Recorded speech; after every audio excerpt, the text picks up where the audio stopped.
আসসালামু আলাইকুম। নতুন আরও একটি দিনে আরও একটি নতুন ব্লগ ভিডিও নিয়ে আপনাদের মাঝে হাজির হয়ে গেলাম।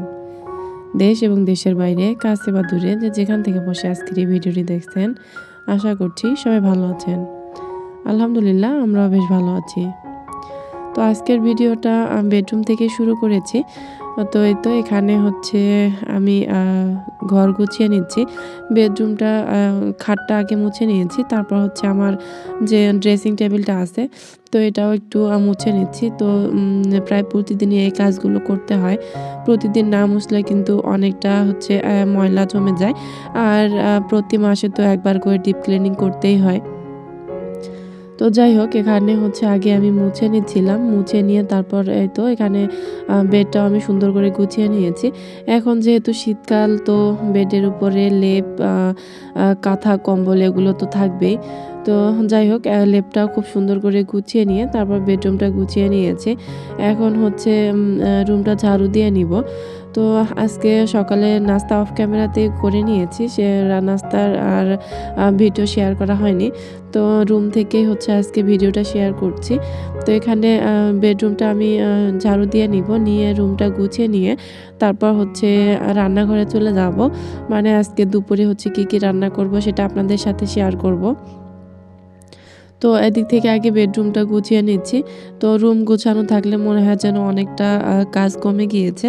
তো এর জন্যই আগে হচ্ছে আমি প্রায় সময় আগে রুম গুছিয়ে তারপর রান্নাঘরে চলে যাই। তো এই তো রুমটা গুছিয়ে ঝাড়ু দিয়ে এদিকে চলে এসেছি। আর এখানে দেখছেন যে পুঁইশাকের গাছটা, এই গাছটা কিন্তু আমি নিজ হাতে লাগিয়েছিলাম।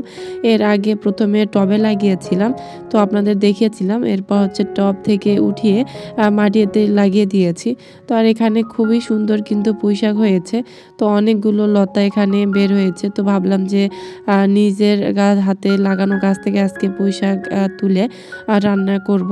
তো এর জন্য আপনাদের সাথেও শেয়ার করছি। এখানে হচ্ছে আমি কয়েকটা ডগা হচ্ছে কেটে নেব। তো পুঁইশাকগুলো কিন্তু অনেকটা ফ্রেশ, অনেকটা বলতে একদমই ফ্রেশ। তো এখানে দেখতেই পাচ্ছেন রাত্রিবেলা শীত পড়েছে, তো এর জন্য একটু ভেজা ভেজা আছে। তো যাই হোক, এখানে হচ্ছে আমার যতটুকু প্রয়োজন ততটুকুই হচ্ছে আমি উঠিয়ে নিব। তো এখানে আমি অল্প একটু পরিমাণ তুলে নিয়েছি। তো তুলে নিয়ে তারপর হচ্ছে রান্নাঘরে চলে এসেছি। তো এই তো এখানে হচ্ছে আজকে আমি প্রথমে ভেবেছিলাম যে খিচুড়ি রান্না করব। তো পরে আবার ভাবলাম যে না থাক, সবজি খিচুড়ি রান্না করব না, যেহেতু খিচুড়ি আমার কাছে খুব একটা পছন্দের না। তো এরপর ভাবলাম যে তরকারি রান্না করি। আর যেদিন হচ্ছে খিচুড়ি রান্না করব ওই দিন আবারও হচ্ছে এখান থেকে পাতা উঠিয়ে তারপর হচ্ছে খিচুড়িতে দিতে পারবো। তো এই তো এখানে হচ্ছে পুঁইশাকগুলো আমি বেছে নিচ্ছি। বেছে নিয়ে তারপর হচ্ছে আলু দিয়ে একটা তরকারি রান্না করে নেব। তো পুঁইশাকের তরকারি কিন্তু আমার কাছে বেশ ভালো লাগে। বিশেষ করে আরও যদি শুটকি দিয়ে রান্না করা হয় তাহলে কিন্তু খেতে অনেক বেশি মজা লাগে। তো এই তো এখানে হচ্ছে পুঁইশাকগুলো আমার সবগুলো বেছে নেওয়া হয়ে গেছে।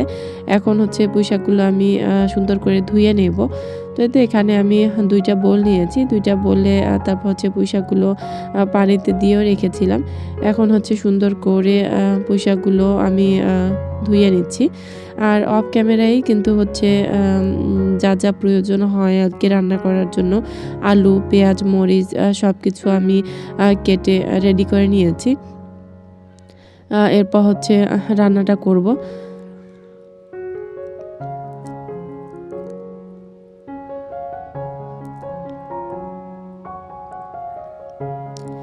তো এই তো এখানে এভাবে করে কয়েকবার শাকটা আমি ধুয়ে নিয়েছি, যাতে কোনো ধরনের কোনো ময়লা না থাকে বা বালি না থাকে। যেহেতু মাটিতে লাগানো হয়েছে গাছটা, অনেকটাই বালি আছে।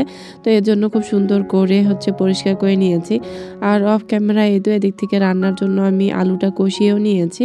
এখন হচ্ছে শুধু পুঁইশাকগুলো দিয়ে দিব। তো তো এই তো এখানে দিয়ে দিয়েছি পুঁই শাকগুলো দিয়ে এরপর হচ্ছে কিছুক্ষণ উল্টে পাল্টে দিব, একটু নেড়ে চেড়ে দিয়ে তারপর হচ্ছে ঢাকনা দিয়ে সুন্দর করে সেদ্ধ করে রান্নাটা কমপ্লিট করে নেব।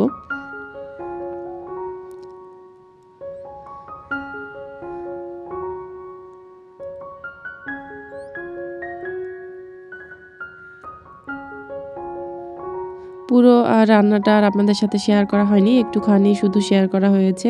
তো এই তো তারপর হচ্ছে আমার রান্নাটা কমপ্লিট হয়ে গিয়েছে। আমি এখানে হচ্ছে একটা বাটিও নিয়েছি, এখন নামিয়ে নিচ্ছি। তো একটু ঝোলঝোলে রেখেছিলাম যাতে হচ্ছে খেতে ভালো লাগে। এভাবে রান্না করে খেতে কিন্তু বেশ ভালো লাগে আর আপনাদের ভাইয়াও পছন্দ করে।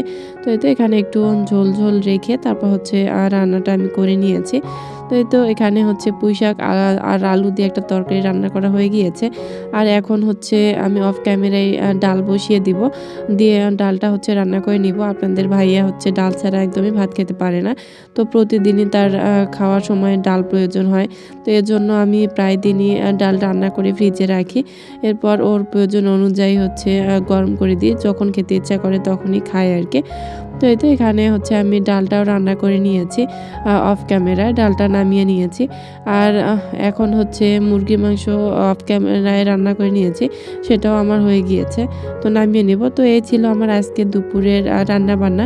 তো আমার আজকের এই ছোট্ট ভিডিওটি আপনাদের কাছে কেমন লাগলো অবশ্যই কমেন্ট করে জানাতে পারেন। আর আমার ভিডিও ভালো লাগলে আমার সঙ্গেই থাকবেন। ধন্যবাদ।